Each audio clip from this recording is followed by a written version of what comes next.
Are you tired of being the most competent person in the room, but still getting ignored because your boss is the loudest?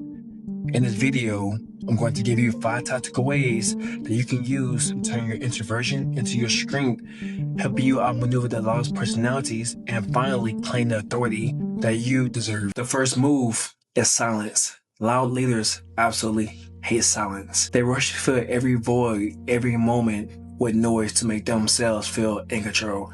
But you're going to do the exact opposite. You're going to use silence as a tool to project authority. Here's how. First, when you're asked a question, whether in a meeting or on a one-on-one conversation, simply take a micro pause, count in your head 2, 1, 2. After you get to 2, that's when you're going to say a response. This helps you avoid from reactive rambling and forces you to give a more clear, concise answer, which in turn to the person speaking to you show that you have pure confidence in what you're saying. Second, apply a 10-minute rule to any emotionally charged email or message.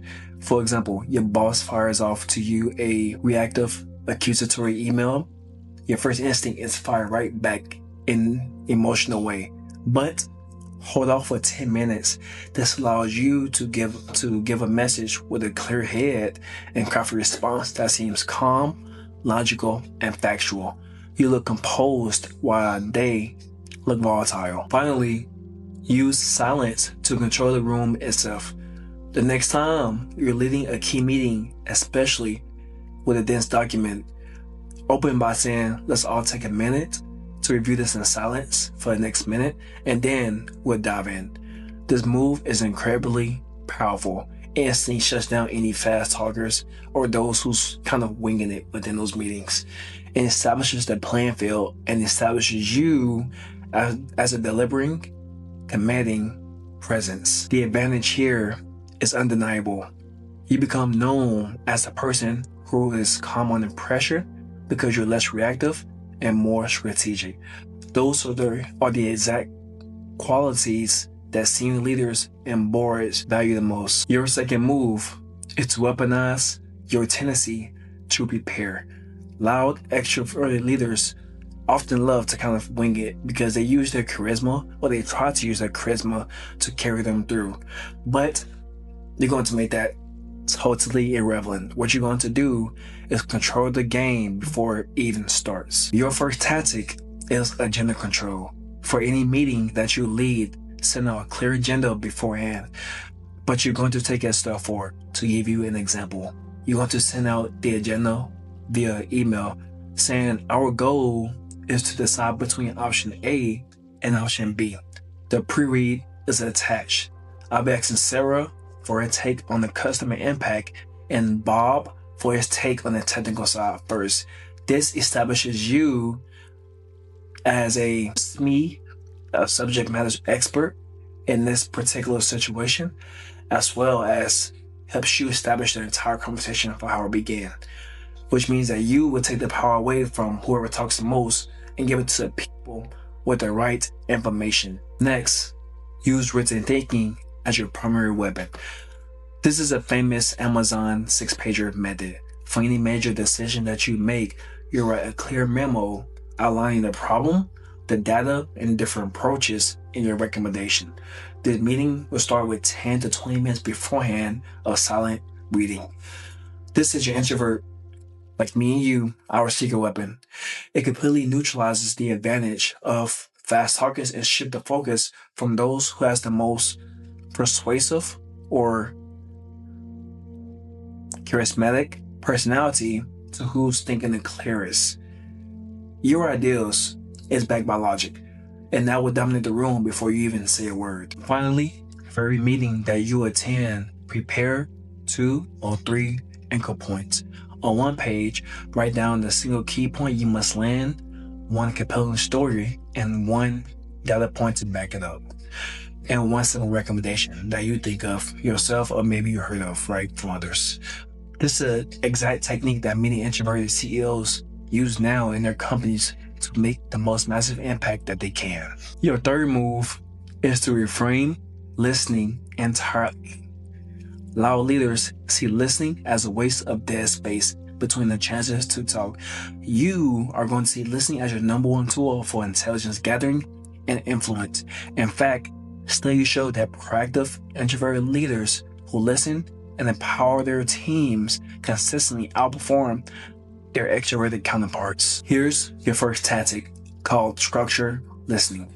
Next time when you're leading a meeting, take the time to don't let it wander, but actually guide it. For example, you know some information hasn't been said, so you look for someone who knows that information. For example, you say, Priya, you work in this section, what do you know about it?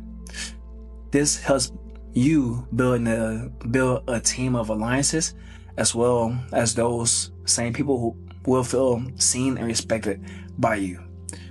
You can also show deep curiosity from the team you're working around or the meeting who you have the meeting with by asking questions such as, what are we missing here? Or what's the best argument against my point or against what I'm proposing, instead of just repeating your same point over again. Your second tactic is engaged listening in one-on-ones. This is where you build the deep trust. Use short, powerful prompts to go deeper. Instead of just nodding along to what they're saying, say, tell me more about that, or what does that mean? And then reflect back to what they're telling you by saying something along the lines of, so if I'm getting this right, the core issue is the customer and XXX did XXX. Is that right? This makes people feel truly understood, and they'll start bringing you the critical information, the risk, the opportunities, and ideas long before they tell anyone else. The quiet advantage here is huge. You become the center of a powerful information network, while the loud boss is broadcasting, you're receiving.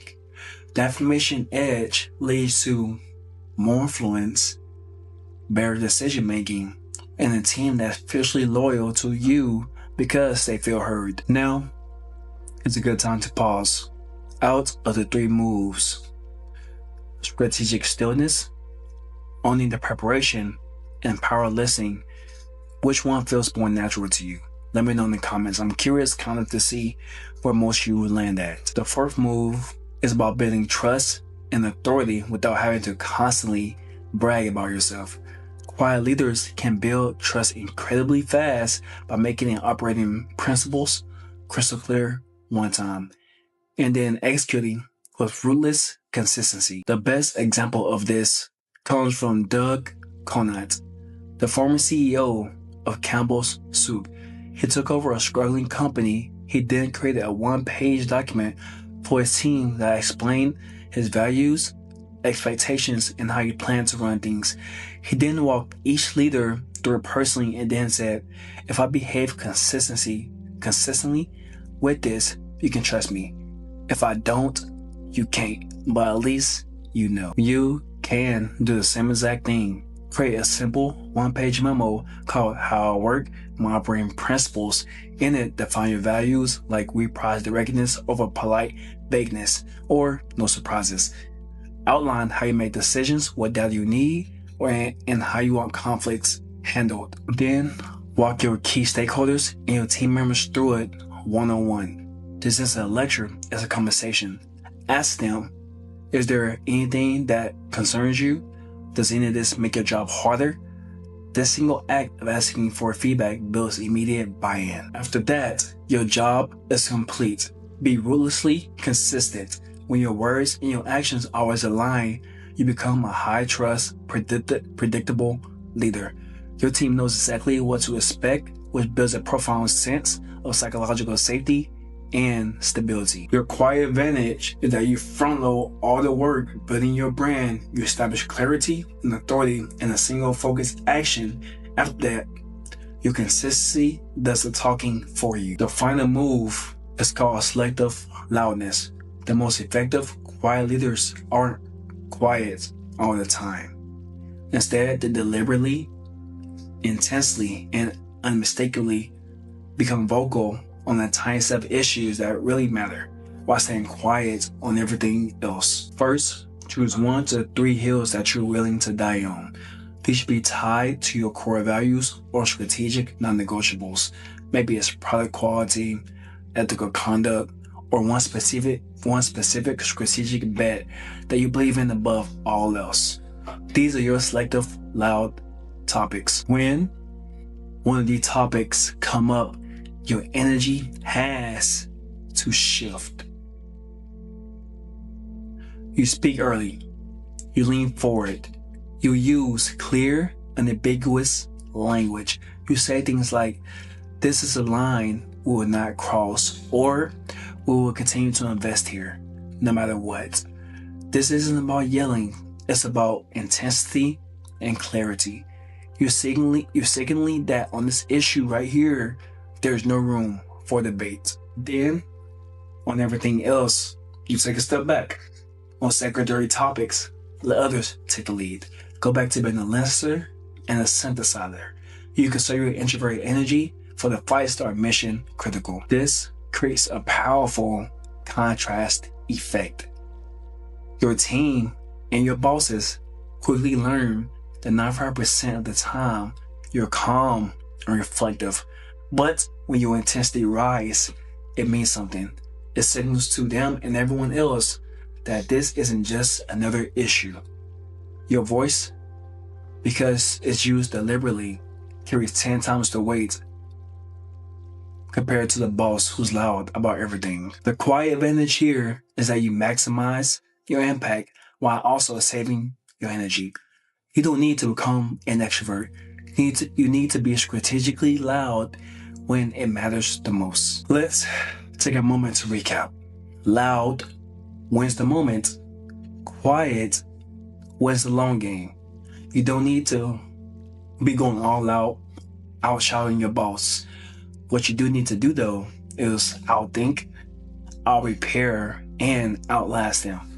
If you found this playbook helpful, you're going to love my video about stop working hard because it's a trap. Click the link on the screen to watch that now.